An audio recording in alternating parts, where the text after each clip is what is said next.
மயிலாடுதுறையில் வெளுத்து வாங்கிய கனமழையால ஆயிரக்கணக்கான ஏக்கர் விளைநிலங்கள் நீரில் மூழ்கி சேதமடைந்திருக்கிறது. இது பற்றிய கள விவரங்களுடன் இணைகிறார் செய்தியாளர் தாய்மானவன். தாய்மானவன், இப்ப மயிலாடுதுறையை பார்க்கும் போது நம்மளுக்கு அதிகனமழைக்கான அந்த ரெட் அலர்ட் அந்த பகுதிக்கு விடுக்கப்பட்டிருக்கு. ஏன்னா இப்ப டெல்டா மாவட்டங்கள்ல தான் மழை பொழிவு ரொம்ப அதிதீவிரமா இருக்கக்கூடிய சூழல்ல இப்ப மயிலாடுதுறையை பொறுத்த வரைக்கும் எந்த பகுதியில விவசாயிகள் இப்படி விளைநிலங்கள்ல அதிக பாதிப்பை எதிர்கொண்டிருக்கிறாங்க? விவரங்கள். இலங்கையை புரட்டி போட்ட டிட்வா புயல் தற்போது தமிழக கடலோர பகுதியை நோக்கி மெல்ல மெல்ல நகர்ந்து வருகிறது. வடக்கு வடமேற்கு திசையை நோக்கி மெல்ல நகர்ந்து வரக்கூடிய சூழலில் தமிழகத்துடைய டெல்டா மாவட்டங்களில் விடிய விடிய பெய்த தொடர் கனமழை எதிரொலியாக பல்வேறு விளைநிலங்கள் நீரில் மூழ்கியிருக்கக்கூடிய காட்சிகள் நம்மால் பார்க்க முடிகிறது. ஒரு அவல நிலையை நீங்களே பார்க்கலாம். விளைநிலங்கள் நாற்று நடப்பட்ட சில நாட்களில் இத்தகைய சூழலை நீங்கள் பார்த்து வரீங்க. முழுமையாக இரண்டாவது முறையாக இந்த ஆண்டு மட்டும் பார்த்தோம் என்றால் முந்தைய மழையில் நடப்பட்ட நாற்று முழுமையாக வீணாக போன ஒரு சூழலை தற்போது இரண்டாவது முறையாக மீண்டும் இந்த நாற்றுகள் சேதாரமாக இருக்கக்கூடிய காட்சிகளை பார்க்க முடிகிறது. ஒருபுறம் இலங்கையை புரட்டி போட்ட மழை டெல்டா மாவட்ட விவசாயிகளுடைய கண்களில் கண்ணீரை வரவழைத்திருக்கக்கூடிய காட்சிகளை தான் பார்க்க முடிகிறது. குறிப்பாக ஒருங்கிணைந்த டெல்டா மாவட்டங்கள் தஞ்சாவூர், திருவாரூர், நாகை, மயிலாடுதுறை ஆகிய 4 மாவட்டங்களில் பல ஆயிரக்கணக்கான ஏக்கர் விளைநிலங்கள் ஒவ்வொரு மாவட்டங்களிலும் நெல்மணிகள் என்பது நடவு நடப்பட்டிருந்த ஒரு சூழலை தற்போது நீரில் மூழ்கி மிகப்பெரிய ஒரு பரிதாபகரமான சூழலுக்கு விவசாயிகள் தள்ளப்பட்டிருப்பதை நம்மால் நேரடியாக பார்க்க முடிகிறது. நீங்களே பார்க்கலாம், விவசாயிகள் எந்த அளவுக்கு தங்களுடைய நாற்று தண்ணீரில், அதாவது வெள்ள நீரில் சேதாரமாகி இருக்கிறது என்பதை காட்சிகள் வாயிலாக வெளிப்படுத்துகிறாங்க. மிகவும் ஒரு பரிதாபகரமான நிலை. குறிப்பாக நாம் இருக்கக்கூடிய இந்த விவசாய நிலத்தை பொறுத்த மட்டில் பார்த்தோம் என்றால் இரண்டாவது முறையாக நடவு நட்டு மழையின் காரணமாக இந்த விவசாயிகள் ஏமாற்றத்திற்கு தள்ளப்பட்டிருக்கிறாங்க. முன்னதாக நடவு நடப்பட்டிருந்த ஒரு சூழலை மழையின் காரணமாக ஏற்கனவே ஒரு முறை கடுமையான பாதிப்பை இந்த ஆண்டு சந்தித்திருந்த இந்த விவசாயிகள் இரண்டாவது முறையாக அந்த பாதிப்புக்கு ஆளாகி இருக்கிறாங்க. விவசாயிகள் நம்மிடையே இருக்காங்க, கேள்விகளை முன்வைக்கலாம். எந்த ஊரை சேர்ந்தவங்க நீங்கள்? எத்தனாவது முறையாக இந்த நடவை நட்டிருந்தீங்க? என்ன சூழல் இப்போ உங்களுக்கு? நான் தரங்கம்பாடி தாலுக்கா காட்டுச்சேரி ஊராட்சி தேவனூர் கிராமம். நாங்கள் முதல்ல ஏற்கனவே ஒரு நடுவு செய்திருந்தேன், வீணாக போயிட்டு. இப்போ 2வது நடவை செஞ்சு இதுமாரி வீணாக போயிட்டு முழுவி வீணாக போனனால ஏக்கருக்கு 40,000 செலவு பண்ணியிருந்தேன். இது 2வது முறையும் இதுமாரி பண்ணி இந்த ஒரு நைட்டு மழைக்கே இந்த அளவுக்கு தண்ணி இதாகிடுச்சு. இதுக்கு நீங்கள் தான் ஏதாச்சும் பார்த்து செய்யணும். எவ்வளவு மழை பெஞ்சுது, எப்போ மழை பெஞ்சுது, இப்போ என்ன சூழல் சார்? இங்கே ஒரு நைட்டு தான் மழை பெஞ்சிருக்கு சார். அதுலேருந்து இந்த அளவுக்கு தண்ணி நிற்கிது.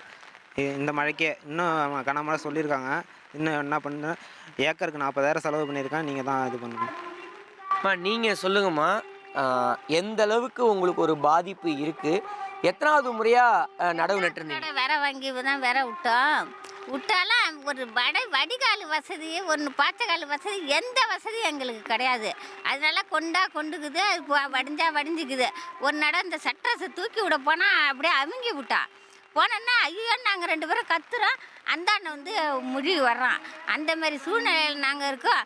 எவ்வளோ அது செலவு பண்ணிக்கிட்டு எவ்வளோ அது கஷ்டப்பட்டுட்டு கிடக்குறோம். அதுவும் விதவை குழுவில் பணம் எடுத்துமா அதில் செலவு பண்ணியிருக்கோம். நாங்கள் இவ்வளோ அது கஷ்டப்பட்டுட்டு கிடக்குறோம். யாருமே கண்டுக்க மாட்டேங்கிறாங்க, எந்த அரசாங்கமும் கண்டுக்க மாட்டேங்குது.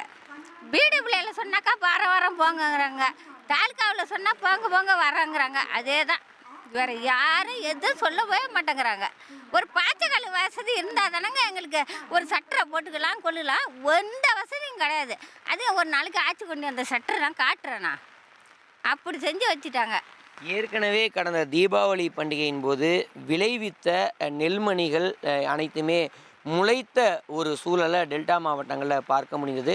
கடுமையாக விவசாயிகள் பாதிக்கப்பட்டிருந்தாங்க. இந்த ஒரு சூழலை தான் நேரடி நெல் கொள்முதல் நிலையங்கள் மீது ஒரு கடும் விமர்சனங்கள் என்பது எழுந்திருந்த சூழலில் இரண்டாவது முறையாக தற்போது வயலில் நடப்பட்ட நாற்றுகள் அனைத்துமே வெள்ள நீரில் மூழ்கி கடுமையாக சேதாரமாகி இருக்கிறது. நம்மிடையே மேலும் சிலர் இருக்கிறாங்க, கேள்விகள் முன்வைக்கலாம்.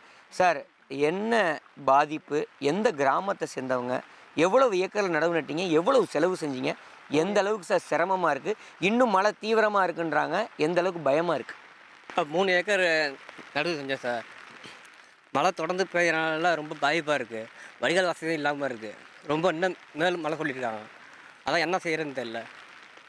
எந்த கிராமம் சார்? எப்போவுமே இந்த சூழல் தானே இந்த கிராமத்தை பொறுத்த வரைக்கும்? தேவானூர் இந்த கிராமத்தில் காடிச்சேரி பஞ்சாயத்து தேவானூர் கிராமம் எப்பொழுதும் வருஷமும் அப்படி தான் இருக்கும். இந்த கிராமத்தை பொறுத்த மட்டில் தரங்கம்பாடி அருகாமையில் இருக்கக்கூடிய ஒரு கிராமம், கடைமடையாக இருக்கக்கூடிய ஒரு பகுதி. மிகவும் சிரமப்பட்டு வயலில் தங்களுடைய பணிகளை தொடங்கிய விவசாயிகள் இந்த புயல் எதிரொலியாக ஓவர் நைட்டில், அதாவது ஒரு இரவில் தான் டெல்டா மாவட்டங்களில் மழை என்பது பெய்ய தொடங்கியது. நேற்று இரவு பெய்ய தொடங்கிய மழை தற்போது வரை படிப்படியாக தீவிரமடைந்து வருகிறது. புயலுடைய ஒரு சில பகுதிகள் டெல்டா மாவட்டங்களில் பரவிய சூழலில் மழையினுடைய தீவிரத்தன்மை என்பது அதிகரித்திருக்கிறது. நீங்களே பார்க்கலாம் எவ்வளவு தண்ணீர் என்பது வயல்வெளிகளில் தேங்கி நிற்கிறது என்பதை. நாற்றுகள் முழுமையாக அழுகக்கூடிய சூழலை பார்க்க முடியுது. விவசாயிகளுடைய கண்களில் கண்ணீர் சிந்துவதை நேரடியாக பார்க்க முடிந்தது. ஏற்கனவே ஒரு முறை நடவு நட்டு மிகுந்த சிரமத்திற்கு ஆளாகியிருந்தாங்க. மழையின் காரணமாக பயிரிடப்பட்ட அனைத்து நெல் பயிர்களுமே கடுமையாக பாதிப்புக்கு ஆளாச்சு. இப்போ 2வது முறையாக இந்த விவசாயிகள் நடவு நட்டிருந்தாங்க. அவர்களுடைய கண்ணீரை எப்படி சொல்கிறதுனே தெரியல. குறிப்பாக சொல்ல வேண்டுமென்றால், இன்னும் மழை தீவிரமாக இருக்கக்கூடிய நிலையில் எப்படியாவது இந்த தண்ணீரை வடிய வைக்க முடியுமா என்ற ஒரு ஏக்கத்தில் இந்த பகுதி மக்கள், இந்த கிராம மக்கள் தங்களுடைய விவசாய நிலங்களில் நேரில் வருகை தந்து பார்வையிட்டு செல்லக்கூடிய காட்சிகளை தான் நம்மால் பார்க்க முடிகிறது. அரசின் சார்பில் போர்க்கால நடவடிக்கையாக இந்த விவசாயிகளுக்கான நிவாரணத்தை அறிவிக்கணும் அப்படின்றத இந்த விவசாயிகள் எதிர்பார்க்குறாங்க. அது மட்டும் இல்லாமல் இனி வரும் நாட்களில் குறிப்பாக இந்த வடிகால் வசதிகளை முறையாக தூர்வார வேண்டும் அப்படின்றது இந்த விவசாயிகளுடைய பிரதான கோரிக்கையாகவும் இருப்பதை நம்மளால் பார்க்க முடிகிறது. அது விளைநிலமா, கடலா, ஆறா, குளமா அப்படின்னு தெரியாத அளவுக்கு அந்த இடம் இருக்கிறது அப்படிங்கிறத நம்மளால பார்க்க முடியுது. அந்த விவசாயிகள் அவர்களுடைய வேதனையை சொல்லணும்னு கூட அவசியம் கிடையாது. அந்த காட்சிகளே நமக்கு அவர்களுடைய வேதனை என்ன அப்படிங்கிறத விவரிக்குது. தவிர்க்க முடியாத தம்ப்நெயில்ஸ், கலக்கலான கண்டென்ட்ஸ், சினிமாவும் சீரியஸ் பிரச்சனைகளும், பல வருடங்கள் இடைவெளி கலகலப்பும் கைகலப்பும், ஏற்ற தெரிக்குதுனாலே டன்னு தான். பிரேக்கே இல்லாமல் பிரேக்கிங் நியூஸ் சொல்லும் தந்தி டிவி ஆப். இன்ஸ்டா தலைமுறை வரை இறங்கி அடிக்கும் தந்தி டிவியின் டிஜிட்டல் எக்ஸ்க்ளூசிவ். அது தண்ணிக்குள்ள போகும்போது ஹேங் ஆயிடுச்சு. உங்களுக்கு விஜய் சார் எந்த அளவுக்கு ரொம்ப பிடிக்கும்? Of course, Malayalis are huge Vijay sir fans. ரெண்டு பேருமே ரொம்ப பிடிக்கும் எனக்கு. தந்தி டிவி ஆப்பை இலவசமா டவுன்லோட் செய்யுங்க. ஃபாலோ பண்ணுங்க, சப்ஸ்கிரைப் பண்ணுங்க, என்ஜாய் பண்ணுங்க.